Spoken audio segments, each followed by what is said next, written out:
Chers téléspectateurs de UK TV, bonjour. Soyez les bienvenus dans votre émission À vous la parole. Le présent numéro est consacré aux droits et devoirs des étudiants de l'Université de Kara. En effet, tous les étudiants de l'UK jouissent d'un certain nombre de droits qu'ils ignorent. Et puisqu'il n'y a pas de droit sans devoir, l'inscription à l'Université de Kara implique le respect d'un certain nombre d'obligations. Que savent les étudiants de l'Université de Kara de leurs droits et devoirs? Je vous propose de suivre les réponses de certains étudiants au micro de Fortuné Kouyao et on se retrouve juste après en compagnie de notre invité.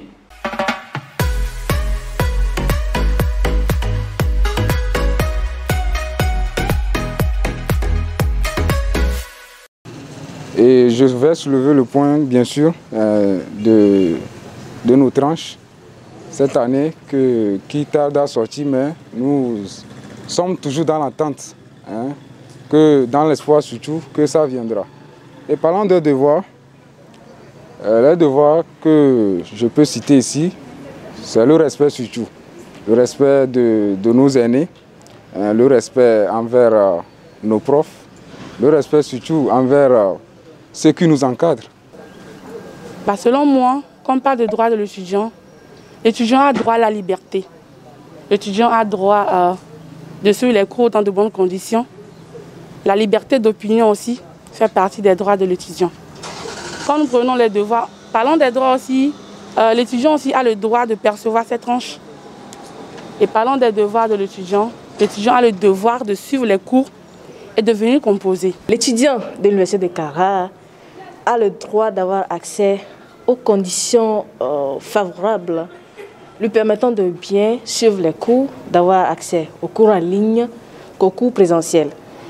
Également le Wi-Fi, parce que nous faisons des cours en ligne, donc il faut que la connexion, il faut réglementer la connexion, qu'elle soit à un débit un peu plus fort pour que chaque étudiant puisse avoir accès à ces cours en ligne.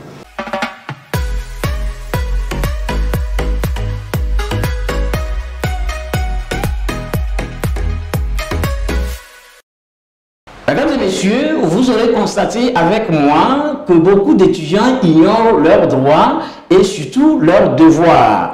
D'où la nécessité d'en parler dans cette émission. Et pour le faire, j'ai l'immense plaisir de recevoir sur le plateau de UK TV l'assistante du responsable de l'assurance qualité interne de l'Université de Kara, Dr Yanim Malb. Docteur, bonjour. Bonjour Monsieur Bafay. Merci d'avoir accepté notre invitation. C'est à vous le merci. Eh bien, ce matin, il est question des droits et devoirs des étudiants.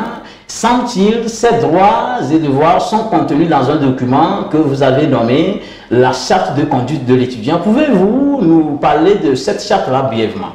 Je dirais que d'abord, la charte, c'est un ensemble de règles qui régissent la conduite de l'étudiant à l'Université de Kara en termes de droits dont il bénéficie et de devoirs qui lui incombent.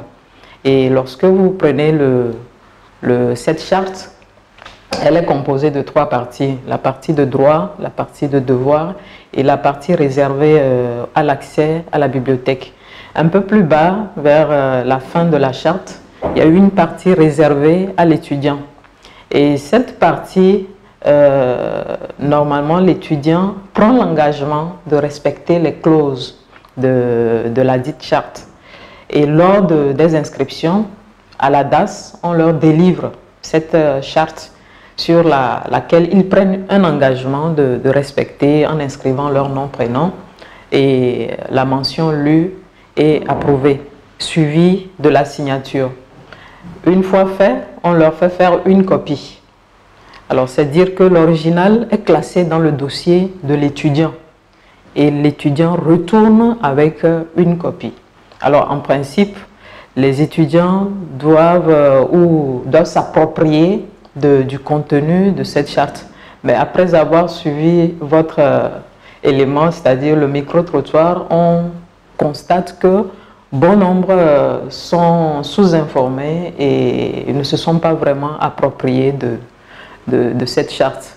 Merci pour cette présentation, mais À vous écouter, cela veut dire les étudiants ont à leur disposition une copie de cette charte.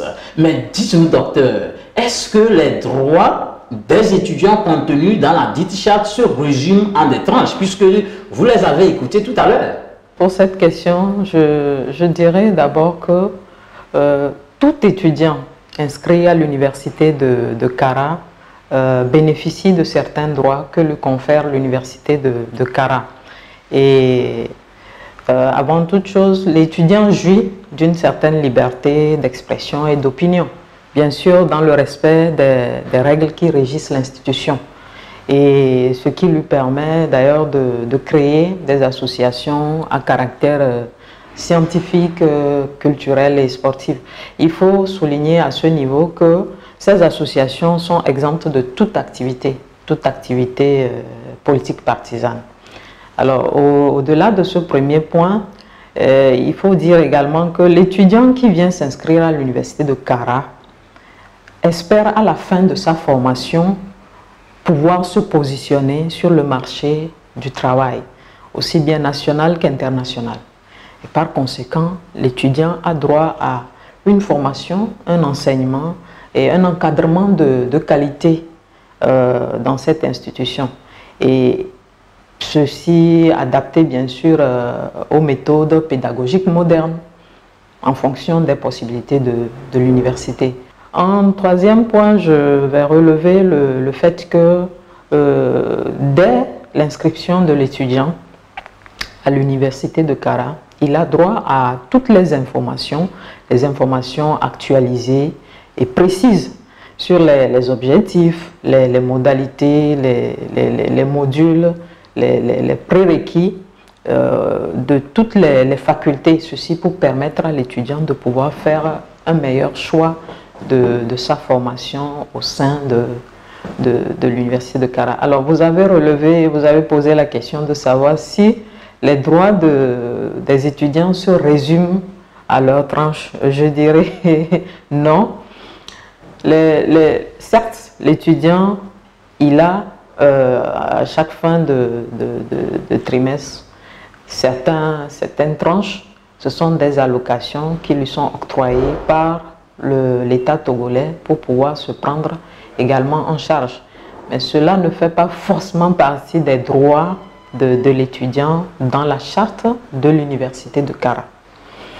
Alors j'ajouterai à ces droits peut-être le fait que l'étudiant, pour son intégrité dans l'enceinte de l'université de Kara, il a le droit de saisir l'administration en cas d'harcèlement ou d'atteinte à sa dignité. Merci beaucoup, docteur. Dites-nous, qu'est-ce qu'on peut retenir des devoirs? Il n'y a pas que des droits, il y a des devoirs, des obligations qui incombent les étudiants qui s'inscrivent à l'université de Kara. Concernant les franchises universitaires, l'étudiant inscrit à l'université de Kara doit respecter les règlements en vigueur dans l'institution et pouvoir respecter également la dignité et l'intégrité des autres membres de la communauté universitaire. Et au-delà de ces obligations, lorsqu'on revient sur l'individu, l'étudiant lui-même, il doit pouvoir s'inscrire dans les délais exigés par l'université de Kara et pouvoir fournir toutes les informations en ce qui concerne ses formations déjà acquises et ses aptitudes à suivre la formation dans l'université. C'est un devoir pour l'étudiant d'arriver à l'université de Kara en tenue vestimentaire correcte, et ceci pour l'image, la bonne image de l'université de Kara. Ça, c'est l'un des aspects qui présente une bonne image de l'université de Kara. Et à ce jour, nous avons constaté qu'il y a une nette amélioration par rapport aux tenues de nos étudiants et nous les encourageons dans ce sens. Alors, et il y a également le fait que nous avons constaté que beaucoup d'étudiants ne viennent pas au TD. Ils ne participent pas au TD, ils ne participent pas aux travaux pratiques. Il faut dire sur ce point que c'est une obligation. La présence de l'étudiant est obligatoire. Alors le deuxième cas qui constitue les obligations liées lors des examens, l'étudiant, en venant à l'examen, doit d'abord être muni de sa carte d'étudiant ou à défaut de sa carte nationale d'identité, de la quittance de paiement de ses droits d'inscription et de la fiche d'inscription. Nous insistons là-dessus parce que certains viennent sans les cartes, sans carte d'étudiant et sans carte nationale d'identité. Alors c'est dire, M. Bafay, que certains retournent à la maison pendant que les autres sont en train de composer. Alors l'étudiant doit arriver une demi-heure au moins avant le démarrage de l'examen. Ceci pour pouvoir permettre que l'épreuve démarre à l'heure précise ou à l'heure prévue.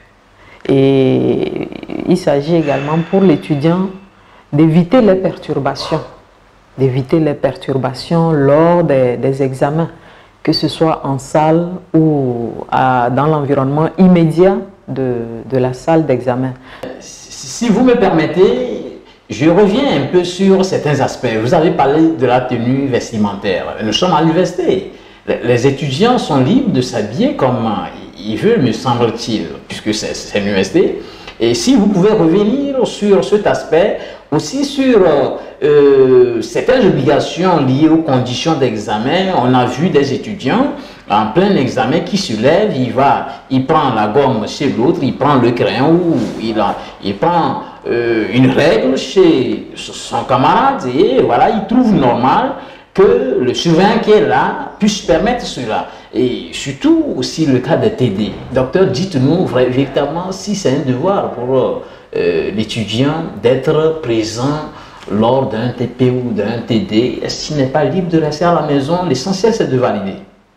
Nous avons d'une part été interpellés lors des rencontres avec les étudiants et les institutions avec qui l'université en coopération. Nous avons été interpellés de part et d'autre par rapport à la tenue vestimentaire au sein d'une université et de surcroît une université publique. L'étudiant ne peut pas arriver débraillé, habillé comme il veut. Et vous allez voir certains, même dans les culottes de chambre, ils sont là au cours. Et ça ne donne pas une très bonne image à notre institution. Sur la question de la présence au TD, nous pouvons dire que le constat a été fait en fonction des résultats que nous obtenons lors des évaluations. On ne peut pas comprendre que l'étudiant qui vient, il suit le cours, il disparaît lors du TD et il espère avoir la moyenne à la fin de son évaluation. Alors, nous constatons de ces cas et qui reviennent faire des réclamations comme quoi ils ont validé. Et pourtant, ils ne l'ont pas validé et ils n'ont pas suivi les TD.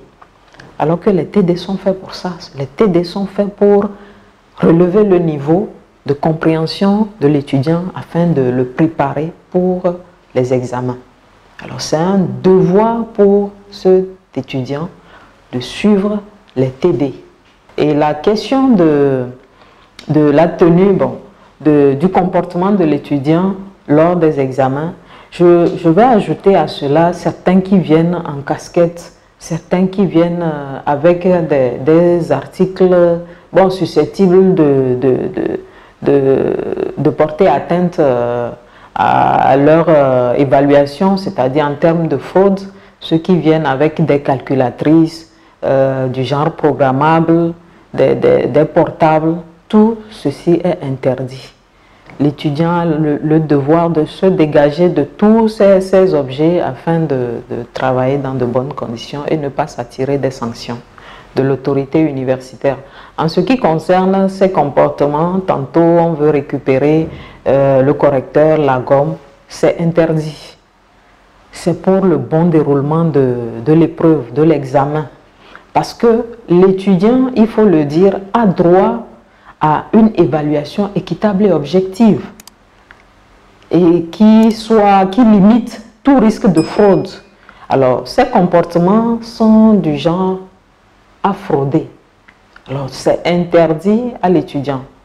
Docteur Yannim Mal, merci pour vos édifiantes explications. Je crois bien les étudiants nous ont suivis. Chers téléspectateurs, merci aussi pour votre aimable attention. Gardez bien l'espoir, quoi qu'il arrive.